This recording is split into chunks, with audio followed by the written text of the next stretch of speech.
Assalamualaikum warahmatullahi wabarakatuh. Ini adalah Honda CR-V tahun 2021.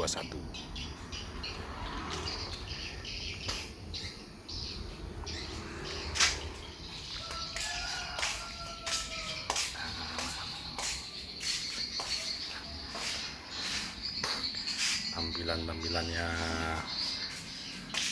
ya modern, ya cantik, ya sporty.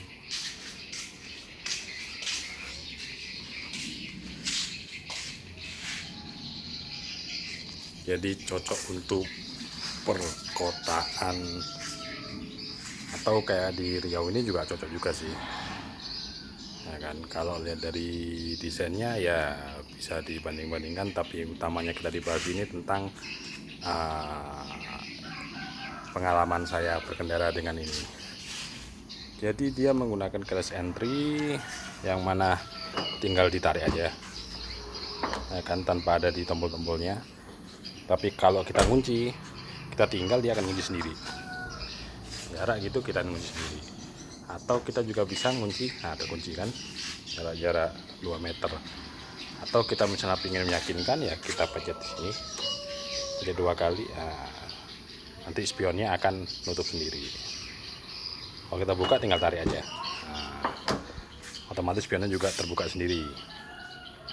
Untuk interiornya ya mewah sih, mewah, khas Honda, menyenangkan. Dia menyenangkan, terus suaranya halus. Yang menyenangkan di sini itu dia di jok pengemudinya nih. Dia jok pengemudinya udah elektrikal, ya kan. Dia bisa naik turunkan, maju mundurkan, ya kan. Terus ini untuk kursi tegak, lurus tegaknya. Yang menarik ya ini fitur ini untuk di sini nih, untuk yang biasanya kalau sakit punggung ini, nah, dia bisa menonjol. Apa enggak ya? Nah, nampak dikit kan? Dia bisa dinaikkan, turunkan untuk posisi di pinggang ini. Jadi biar pas. Biasanya kalau udah berumur gitu kerasa banget. Jadi ini sangat-sangat fitur yang sangat menarik nih di mobil ini. Yang memang kalau setahu saya di Pajero pun kemarin saya pakai nggak ada juga sih. Pajero 2019 itu nggak ada fitur ini. Tapi nggak tahu kalau yang Fortuner, kurang tahu juga saya. Terus dia di sini, nah, setirnya juga sudah teleskopik ya, bisa naik turun ya,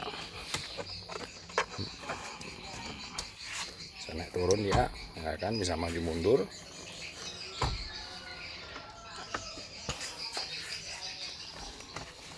Nah, di sini ada tempat kacamata, terus ya spion, tapi nggak auto dim, masih manual. Ya, lainnya biasa, ya kan. Kalau bodinya soft touch semua sih. Yang ini kerennya ini nih, dia ini kayak plastik tapi motif kayu, jadi nampak mewah. Lainnya soft touch semua sih. Ini soft touch, ini empuk banget ini. Kalau buat tangan gitu enak ya kan. Nah, tampilan dimnya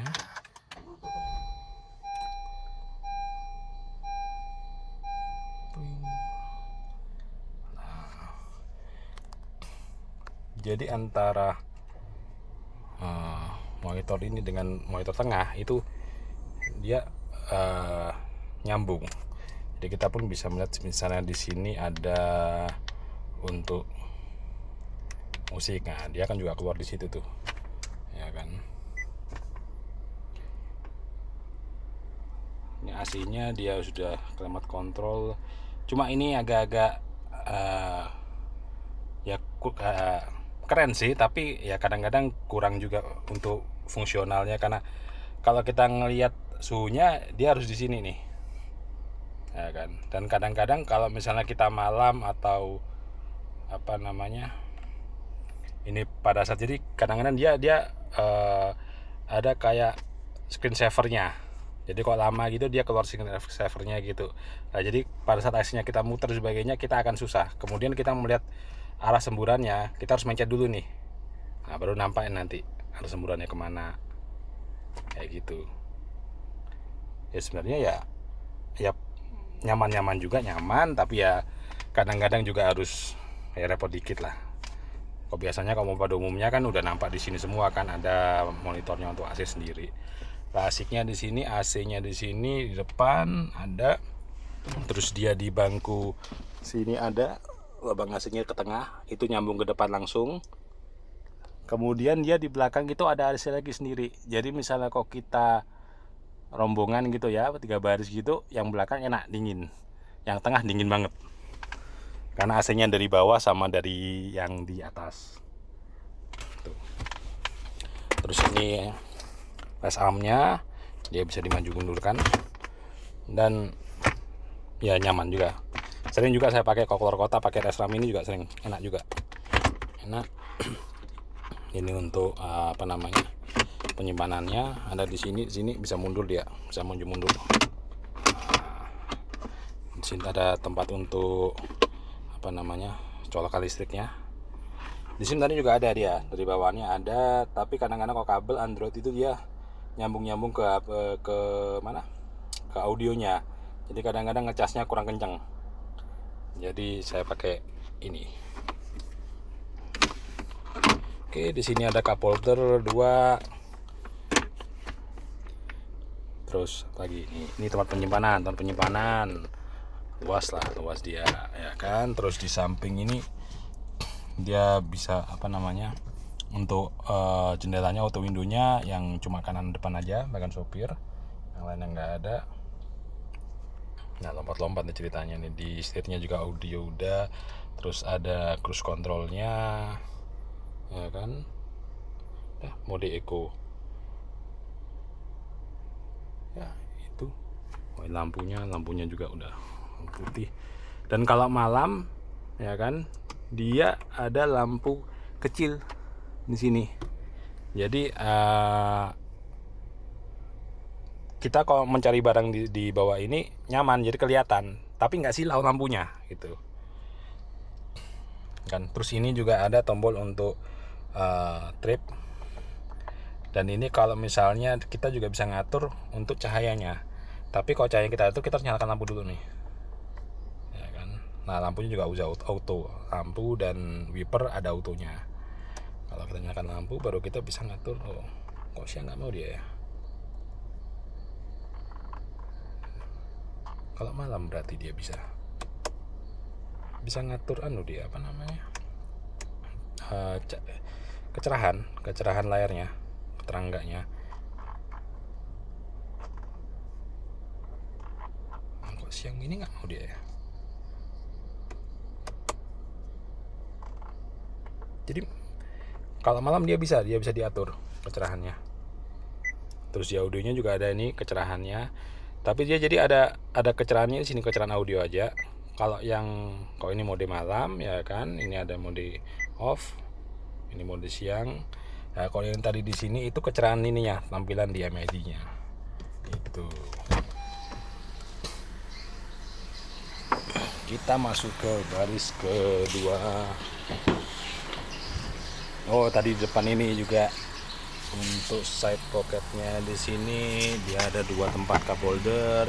Ini ya ada kecil, dan lucunya di sini ada lubang rahasia. Jadi kalau nyimpan ke dalam bisa lumayan kan, biar nggak jatuh, honor apa bisa. Di sini ada on off-nya untuk terus ada tempat koin. Oke, di baris kedua sama cup holdernya di sini juga, tapi nggak ada tempat sembunyinya, nggak ada. Kesannya samping-sampingnya juga soft, ini keras, ini soft touch ya kan. Audinya ada tweeternya juga di sini. Terus nah ini AC-nya, AC tengah kenceng nih. Jadi tapi dia nyambung ke depan. Jadi walaupun yang AC belakang mati, dia tetap nyala AC-nya sesuai dengan ke depan. Nah, di sini ada 2,5 ampere untuk ngecas. Jadi banyak casnya sini, 1, 2, 3, depan 2, belakang 2. Tadi untuk apa namanya, colokannya untuk mobil listrik itu, colokan untuk listrik di mobil itu ada 1 di tengah. Jadi sangat-sangat banyak sekali colokannya. Di zaman sekarang enak sekali, memang perlu, ya kan. Terus kantongnya juga lumayan tuh. Nah, di baris kedua ini kita bisa, ini posisi paling mundur, ya kan. Paling mundurnya dia sangat-sangat lega sekali. Kalau kita cuma pakai 2 baris ya posisi paling mundur. Kalau dia posisinya majunya, saya cobain sana. Kita tarik. Selisihnya lumayan jauh, ya kan. Tapi kalau posisi paling mundur gini, yang kasihan yang belakang. Ya, nggak ada, space-nya sangat kecil sekali. Untuk anak kecil bisa, tapi untuk orang dewasa nggak bisa. Tapi kalau agak maju, masih nyaman lah untuk orang dewasa. Tapi ya tadi yang bagian depannya, paling depannya juga harus agak maju. Itu posisi paling mundur juga, paling depan. Kalau dia agak maju juga luas itu. Untuk baris kedua, dia enaknya bisa tiduran gini, agak tiduran, nggak tiduran juga ya, agak tiduran. Jadi nyaman, kalau luar kota nyaman, nah, kan. Terus di tengahnya ada armrestnya juga dia. Nah, jadi misalnya kalau memang 2 orang belakang, ya enak juga, tangannya bisa bersantai ria. Headrestnya 2. Nah, itu. Kalau yang paling belakang, kita tengok bagasinya sekarang. Bagasinya lumayan cukup. Ini untuk stroller, ya kan. Ya bisa, tapi memang kalau dia full gini paling koper-koper kecil lah. Koper sih juga mepet banget. Tas. Jadi bisa agak nyempil-nyempil. Kalau duduk paling belakang, dia misalnya nggak ada barang, dia bisa kayak gini, jadi agak santai. Ini masih dewasa, masih enak. Tapi kalau ada barang dia gini ya tegak, dia lumayan juga kalau jauh-jauh. Kita turunkan. Oke, di belakang kita lihat ada apa. Oh sebentar, saya tutup dulu, agak majukan dulu. Jadi kalau dia dia tutup ininya jadi luas. Kan di sini ada tempat cup holder 1, sini cup holder 1. Ini apa ini? Ini untuk cantolan, kanan kiri ada itu. Dia misalnya kayaknya kalau ada apa namanya, kayak kontainer gitu, ada pegangannya kayaknya. Itu sih. Kalau kita turunkan lagi itu, dia tetap bisa, yang baris tengah tetap bisa bersandar. Ya, itu sih.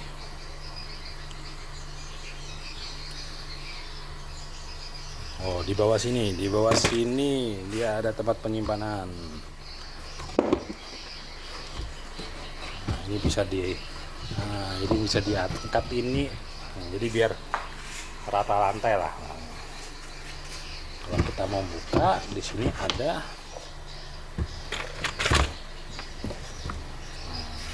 ban serep sama dongkrak sebagainya masuk dalam bawah ini.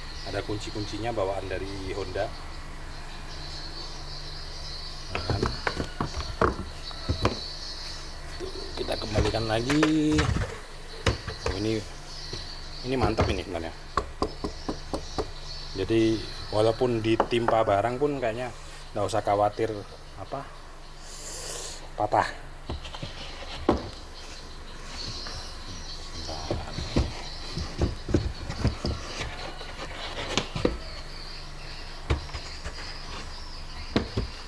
Nah, masuk. Ini masih tutupnya manual.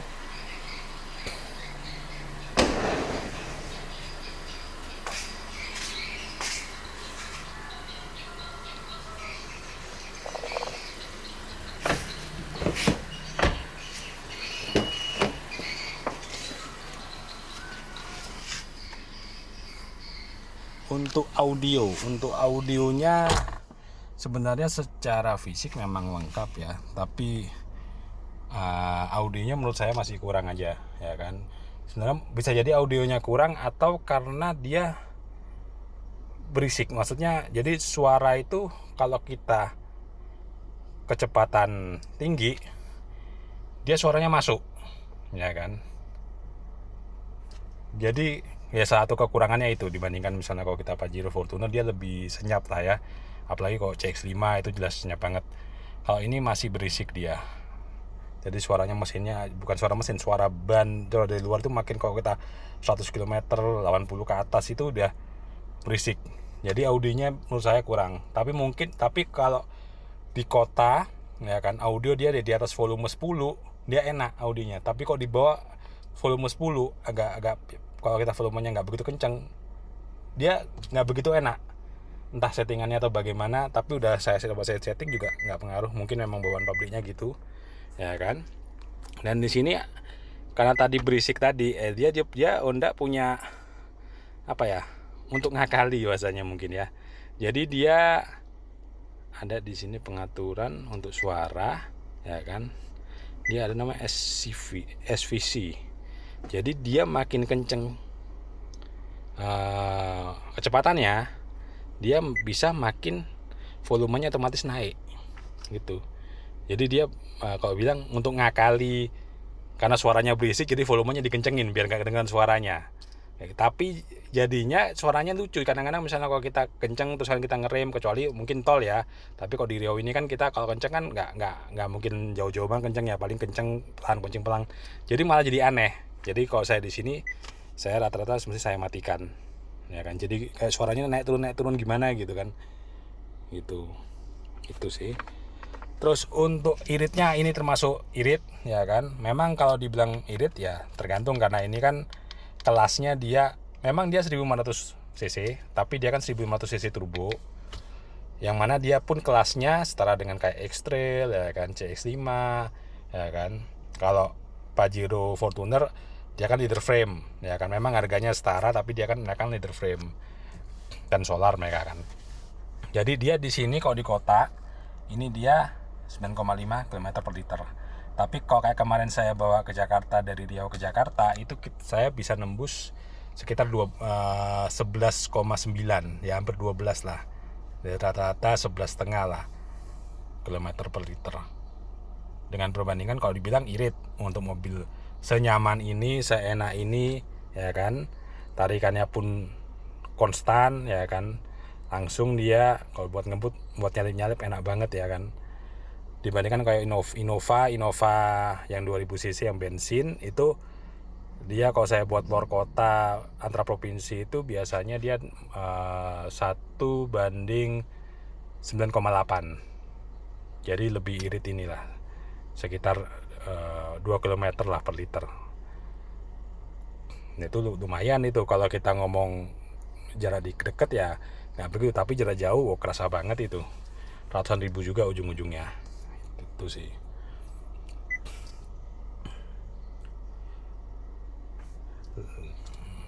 Lalu di pengalaman saya, karena di Riau ini kan kadang-kadang Pertamax itu kan susah ya kan, jadi seringkali juga pakai Pertalite kita, dan selama ini pakai Pertalite ya alhamdulillah tidak ada masalah ya kan. Tapi mungkin kalau di Jawa mungkin ya Pertamax terus lebih bagus lah. Tapi memang kerasanya kalau kita pakai Pertalite dia tarikannya beda, lebih jos yang pakai Pertamax ya kan. Jadi ya karena faktor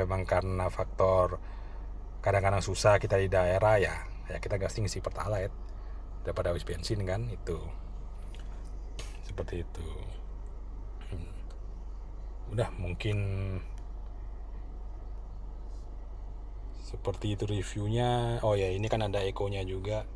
Kalau eko sama nggak eko ya ada perbedaan yang dikit sih kayaknya kemarin kok nggak eko itu 9,2 kayaknya, saya pakai eko dalam harian 9,5 km per liter ya, beda-beda dikit.